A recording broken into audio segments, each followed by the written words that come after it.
जय श्री राम मित्रों, लोक कथाएं चैनल में आपका स्वागत है। भारत के विभिन्न प्रदेशों, भाषाओं और विदेशी लोक कथाएं सुनने के लिए हमारे चैनल को सब्सक्राइब करना ना भूलें। लोक कथाएं। ईर्ष्यालु चाचा असमिया लोक कथा। ईर्ष्यालु चाचा लोक कथा असम। आसाम के डुमडुमा गांव में होमेन नामक युवक रहता था। उसके पिता मर चुके थे। माँ ने ही उसे पाल पोस कर बड़ा किया था। होमेन के 4 चाचा थे। वे उससे बहुत जलते थे। एक दिन उन्होंने होमेन के घर से उसका प्यारा बछड़ा चुराया और उसे मार दिया। होमेन को पता चला तो वह बहुत दुखी हुआ। फिर न जाने उसे क्या सूझी, बछड़े का सिर काटकर शेष शरीर को दफना दिया। पास के गांव में एक ब्राह्मण रहता था। बछड़े का कटा सिर उसके आंगन में छिपाकर होमेन ने ब्राह्मण से कहा, आपके घर से तो गौमांस की बदबू आ रही है। ब्राह्मण गरज कर बोला, असंभव, यदि ऐसा है तो मुझे गाय का मांस ढूंढ कर दिखा। होमेन ने बछड़े का सिर उसके आगे ला रखा। ब्राह्मण के तो हाथों के तोते उड़ गए। उसने होमेने को बहुत सा धन दिया ताकि वह गांव वालों को उस बात के बारे में न बताए। होमेन ने थैली भर धन लिया और अपने चाचाओं को दिखाकर बोला, पास के गांव वालों ने मुंह मांगे दामों पर गोमांस खरीद लिया। वे लोग तो और भी मांग रहे थे। मैंने कहा कल लाऊंगा। चाचा बहुत खुश हुए। उन सब ने भी अपने अपनी गाय बछड़े मारे और उनका मांस पड़ोस वाले गांव में ले गए। बस गांव वालों ने उन्हें गाय का मांस लिए देखा तो जमकर पिटाई की। बौखलाए हुए चाचाओं ने होमेन की झोपड़ी में आग लगा दी। होमेन और उसकी माँ बेघर हो गए। बेचारी माँ के आंसू देखकर होमेन तिलमिला उठा। उसने राख इकट्ठी की और एक दूसरे गांव में जा पहुंचा। ले लो, आंख का सुरमा ले लो, इसे लगाकर गड़ा धन मिल जाता है। जिसका ब्याह ना होता हो, जल्दी ब्याह हो जाता है। हाथ की हाथ एक थैली सुरमा बिक गया। शेष राख होमेन ने छिपा दी।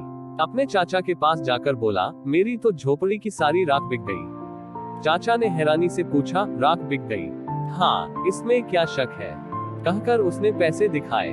फिर होमेन ने उन्हें उकसाया कि वे भी अपनी झोपड़ी जलाकर उस गांव में राख बेच आए। बड़ी झोपड़ी की तो राख भी ज्यादा होगी।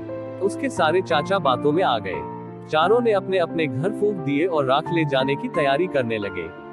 होमेन ने कहा, गांव वालों से कह देना कि हमें सुरमे वाले ने भेजा है। ज्यों ही चारों गांव में पहुंचे और सुरमे वाले का नाम लिया तो सारा गांव उनके पास पहुंच गया। देखते ही देखते बांस की लाठियां उन पर पड़ने लगी। बेचारे पिटते पिटते घर लौटे। चारों ने गुस्से के मारे होमेन को मारने की योजना बना ली। उन्होंने होमेन को नदी किनारे रस्सी से बांधा और खुद भात खाने घर चले गए। उनके जाते ही वहां से एक सौदागर गुजरा। उसने होमेन से पूछा, क्यों भाई, तुम्हें यहाँ क्यों बांधा हुआ है? होमेन ने बात बनाई, जी, मेरे चाचा मेरी शादी एक खूबसूरत लड़की से करना चाहते हैं। मेरे मना करने पर मुझे बांध दिया। सौदागर बोला, मैं शादी कर लेता हूँ उस लड़की से, क्या ऐसा हो सकता है? होमेन ने झट से उसे बांधा और उसका घोड़ा लेकर रफू चक्कर हो गया। चारों चाचा खा पी कर लेट गए। आलस के मारे उठा न गया। पिटाई के कारण पोपो दुख रहा था। नौकर से बोले, जा तू होमेन को नदी में फेंका, हमसे तो उठा नहीं जाता। नौकर भी कम नहीं था। उसने अपने रिश्तेदार को यह काम सौंप दिया। रिश्तेदार ने सौदागर को ही होमेन समझकर नदी में फेंक दिया। बेचारा सौदागर चिल्लाता ही रह गया। नौकर ने चाचा को सूचना दी, जी, काम हो गया।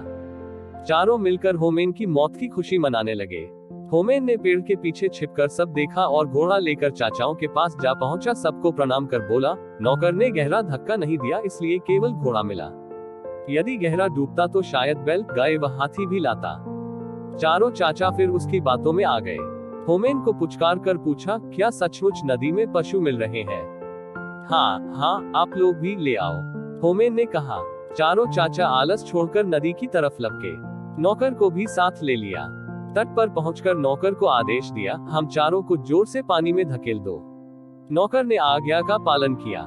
होमेन को सदा के लिए ईर्ष्यालु और दुष्ट चाचाओं से मुक्ति मिल गई। मनमोहक लोक कथाओं पर नियमित अपडेट के लिए हमारे चैनल को सब्सक्राइब करना न भूलें, क्योंकि हम कहानी कहने की लौ को जीवित रखने का प्रयास करते हैं।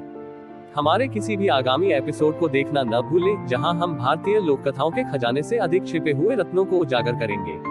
हमसे जुड़े और इस अविश्वसनीय साहसिक कार्य का हिस्सा बने, क्योंकि हम आपको लोक कथा इतिहास, लोक कथाओं का अनावरण की मनोरम दुनिया में जाने के लिए आमंत्रित करते हैं। मंत्रमुग्ध और प्रेरित होने के लिए तैयार रहें।